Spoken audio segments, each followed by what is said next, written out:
திருச்சியில் கள்ளக்குறிச்சியில் கள்ளச்சாராயம் அருந்தி பலியான சம்பவத்தை கண்டித்து மக்கள் கலை இலக்கிய கழகத்தினர் கண்டன ஆர்ப்பாட்டம். கள்ளக்குறிச்சி கருணாபுரம் பகுதியில் கள்ளச்சாராயம் அருந்திய சம்பவத்தில் பெண்கள் உள்பட 39 பேர் பலியாகியுள்ளனர். மேலும் 90க்கும் மேற்பட்டோர் மருத்துவமனைகளில் சிகிச்சை பெற்று வருகின்றனர்.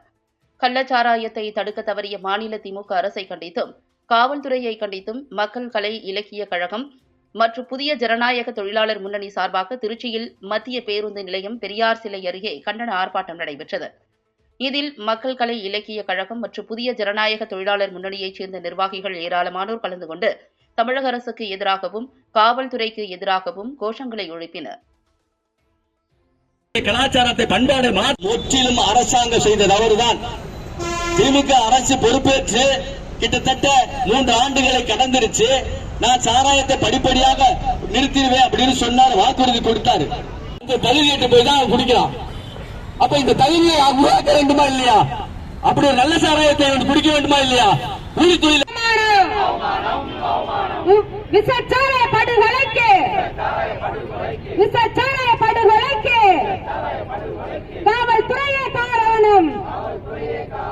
வேடிக்கை பார்ப்பது அவமானம். குடியை கெடுக்கும் என்று விளம்பரம் செய்தால் போதாது. நல்ல சாராயம் கள்ளச்சாராயம் அனைத்தையும் ஒழித்து கட்ட அரசே பொறுப்பேற்க வேண்டும். மதுவிலக்கு பிரிவு காவல்துறையே கள்ளச்சாராயம் விற்பதை தடுக்காமல் என்ன செய்தாய்? கள்ளச்சாராயம் ரவுடிகளிடம் பணத்தை தடை செய். போதையை உண்டாக்கும் ஆபாச இணையத்தளம் ஹான்ஸ் குட்கா கஞ்சாவை